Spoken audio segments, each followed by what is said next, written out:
दोस्तों, आप लोग जान रहे होंगे कि इस समय सबसे ज्यादा हमारे महापुरुषों में सबसे ज्यादा माने जाने वाले एक सम्राट का नाम बड़ा सम्मान से लिया जा रहा है, जिनका नाम है सम्राट अशोक। साथियों, हमारे वैदिक संस्कृति के लेखकों ने इसी सम्राट महान अशोक को पात्र में काल्पनिक करके रामायण का जो रचित किया गया, उसी में रावण कहा गया और जिसको काल्पनिक रूप से 10 सिर वाला कहा गया, वही 10 सिर वाला नहीं थे। ये 10 शील यानी जो अष्टांगिक मार्ग होता था वह पालन करने वाले होते थे। और उसी का नाम मैं यहां पर आप लोग को बताना चाहता हूं कि अशोक के 5 बेटे बेटियां थे, जिसमें देख लीजिए, और अशोक के 2 बेटे थे जिनका नाम था महेंद्र और तिवाला, और तीसरे का नाम था कुणाल। अच्छा, रामायण के पात्र के जब हम प्रकाश डालते हैं तो उसमें क्या मिलता है कि रावण 3 लोगों का नाम लिया जाता है, एक को निकाल दिया गया है, विभीषण को विपक्षी बता दिया गया है, ठीक है ना। और रावण को बताया जाता है और कुंभकर्ण को बताया जाता है, और एक मतलब 3 पात्र यहां है तो 3 पात्र वहां पर भी हैं। उसके बाद यहां पर आता है, इनकी 2 बेटियां भी थी जिनका नाम था चारुमती और संघमित्रा, जिसको ताड़ुकासुर कहा गया। ताड़ुका, आप लोग रामायण में एक पात्र देखे होंगे जो नाचों में और ड्रामा में दिखाया जाता है। वहां पर इस बच्ची का मतलब इस लड़की का नाम को रूपांतर करके काल्पनिक बनाया गया था, और संघमित्रा को शूर्पणखा नाम दिया गया है, जान लीजिएगा, ठीक है ना। और श्रीलंका जो था बौद्ध राष्ट्र था, और बौद्ध राष्ट्र अभी भी है, तो इसमें कोई शक नहीं है। अशोक सम्राट के जीवन परिचय में हम अगर आप देखते हैं तो अशोक का जीवन परिचय क्या है।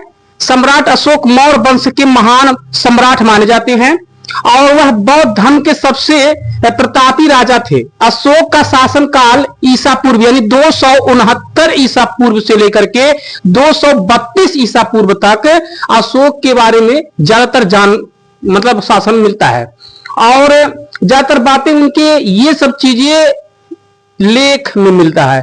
हम आपको एक बात और प्रकाश में डाल दे रहे हैं कि हमारे जो इतिहास थे, जो नालंदा विश्वविद्यालय तक्षशिला यानी अशोक सम्राट के द्वारा 23 विश्वविद्यालयों को उस समय खुलवाया गया था, जिसमें नालंदा था, वल्लभी था, और तक्षशिला था, और ऐसे बहुत सारे, मतलब कुछ नाम नहीं याद आ रहे हैं, लेकिन 23 विश्वविद्यालयों का उल्लेख उनके द्वारा मिलता है।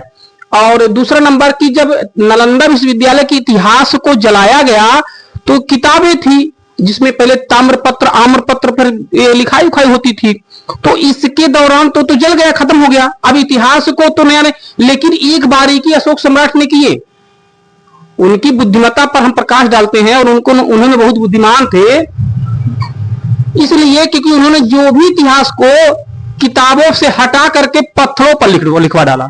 सबसे अच्छा काम उन्होंने ये किया कि अगर आज वो चीज ना होता, ठीक है, तो आज जान लीजिए कि जो हम लोग इतिहास आप लोग को बीच में बता देते हैं, ये तो लोग तुरंत केस करवा देते, कहते कान का हौसला बता रहा, झूठा कहा है, ठीक है।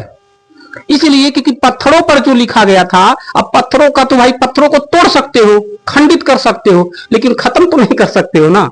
तो खंडित होने के बावजूद भी वो इतिहास चीख चीख के कहता है कि अशोक सम्राट बहुत बड़ा राजा थे।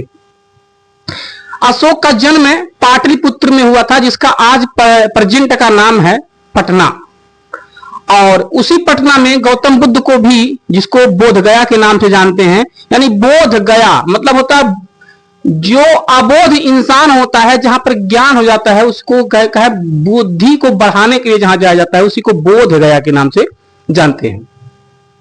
उसके बाद कह रहा है कि अशोक का जन्म पाटलिपुत्र में हुआ था, उनके पिता का नाम था बिंदुसार। अच्छा, इनके पिता का नाम बिंदुसार क्यों पड़ा? अच्छा, बिंदु मीन्स होता है टीका, ललाट पर लगाने वाला टीका। अच्छा, सार मीन्स होता है लोहा। सार शब्द का 2 अर्थ है, एक सार मीन्स होता है अर्थ, और एक सार मीन्स होता है लोहा। ठीक है ना, या क्षण ले सकते हैं।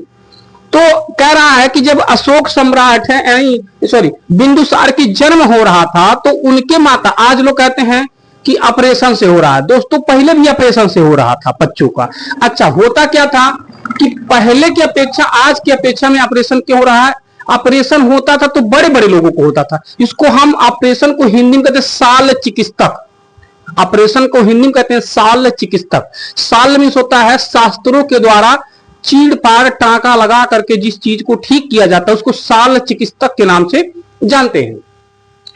तो जब बिंदुसार का जन्म हो रहा था तो प्रसव पीड़ा के दौरान, पैदा होने के दौरान ऑपरेशन हुआ उनके माताजी का। और होने के दौरान क्या हुआ, असावधानी के कारण जब वो ऑपरेशन कर रहे थे तो किसी डॉक्टर का एक कोई कैंची या कोई छोटा सा यंत्र जो था उसके लिलाट पर धंस गया और वो निकला। मतलब बच्चा जब बड़ा हुआ तो ठीक बिंदु के समान यानी टीका के समान उसके माथे पर जन्म से ही क्या हो गया, टीका बन गया। इसीलिए उनका नाम ही रखा गया बिंदुसार। मतलब बिंदुसार उन लेखकों डॉक्टरों ने या वैद्यों ने उस समय इनको बता दिया इनका नाम रहेगा बिंदुसार। माता का नाम था, अच्छा अशोक के पिता का नाम था बिंदुसार और इनके माता का नाम था सुभाद्रंगी था। अशोक के लेखों के मुताबिक उनका जन्म 15 साल पहले हो चुका था। अशोक के लेखा में बताया जाता है कि जो पत्थरों पर उन्होंने लिखा था वो बताया जाता है 15 साल पहले हो गया था। अच्छा, अशोक के शासन काल का, जब हम शासन काल में बात करते हैं तो इनका शासन व्यवस्था बहुत स्टैंडर्ड था और बहुत मस्त था। एक बात की ये कहानी जो मैं आपको बताने जा रहा हूं, ये कहानी आपको विक्रमादित्य के से कहानी से आप लोग को मिलता है। उसमें विक्रमादित्य की कहानी में आप लोग उन लोगों ने लेखकों ने जोड़ रखा है, इन्हीं की कहानी थी। लेकिन उन लोगों कुछ लेखकों ने भी कहानियों को भी इधर से उधर तोड़ करके डाल दिए हैं। तो एक कहानी है कि उनके नगर में 2 महिलाएं रहती थी। तो एक के बाद 2 महिलाएं क्या था, वो दोनों महिलाओं में बड़ा आटस होता था। आटस क्या था, पास पड़ोस में रहती थी। तो एक के पास बेटा नहीं था, एक के पास बेटी ही थी। तो बेटा नहीं था, एक के पास बेटी ही बेटी थी। तो हुआ क्या कि पहले समय में चोरी वोरी बड़ा जल्दी हो जाता था, लोग चोराहा ले जाते थे। तो एक दिन क्या हुआ, धीरे धीरे जिसके पास बेटा हुआ था और जिसके पास बेटी भर थी वो औरतिया क्या की, इनके लड़कवा को, इस लड़की औरतिया को चुरा ले गई। ये किताब मैं बता दे रहा हूं कि जब हम लोग कक्षा 2 या 3 में पढ़ते थे तो उस किताब में लिखा था, उस पात्र का नाम बता दे रहा हूं, मालती, और एक और लड़की का नाम रखा गया था मालती का बच्चा गुम हो गया, इस चैप्टर का नाम था। अच्छा, अब हम जब पढ़ते हैं तो इस समय वो सब चैप्टर में नहीं है, खत्म हो गया है। तो वहां से क्या कि वहां पर जब ले जाते हैं तो ये राजा ये महिला जो होती है बेटे को चुरा ले जाती है। अच्छा, बेटे को जब चुरा ले जाती है तो चुरा ले जाने के बाद वो मांगने जाती है तो कि हमारा बेटा दे दो, हमारा है। वो कहती है तुम्हारा नहीं है, हमारा है। वो कहती है नहीं तुम्हारा नहीं, हमारा है। तो इस बात को लेकर के कहा सुनी होता है, झगड़ा हो जाता है। तो झगड़ा हो जाता है तो ये बात दरबार में जाता है, राजा के दरबार में जाता है। तो जब राजा के दरबार में जाता है तो जाने के बाद क्या होता है, बड़ा पेचीदा मैटर हो जाता है, वो बेटे की बात हो जाती है। तो राजा बड़ा स्तब्ध हो रहता है, यार कैसे हम, बेटी की बात है किसको दें, दोनों मां ही हैं। वो भी कह रही हमारा बेटा, वो भी कह रहा है। अब हम नहीं समझ पा रहे, बेटा अगर बोलने लायक होता तो बताता कि नहीं मेरी माँ ये है। अब वो बोलने लायक भी नहीं है, एक निर्णय लेने में बड़ा परेशानी होने लगा। तो उसने कहा ठीक है, किसका बेटा है ये? तो जो चुराई थी उसने कहा मालिक हमारा है, और लगी रोने वोने मले चिल्लाने उल्लाने, मतलब नाटक करने। जो औरत थी वो बेचारी अवस्थब हो गई। उसने कहा कोई बात नहीं है, अब लोग कल आओ, इस केस को कल देखा जाएगा। उसके बाद कल क्या हुआ कि राजा ने कहा कि ठीक है। दूसरे दिन जब दोनों लोग आई तो जल्लाद को बुलवाया। राजा ने कहा जल्लाद को बुलाओ और तलवार लेकर आए।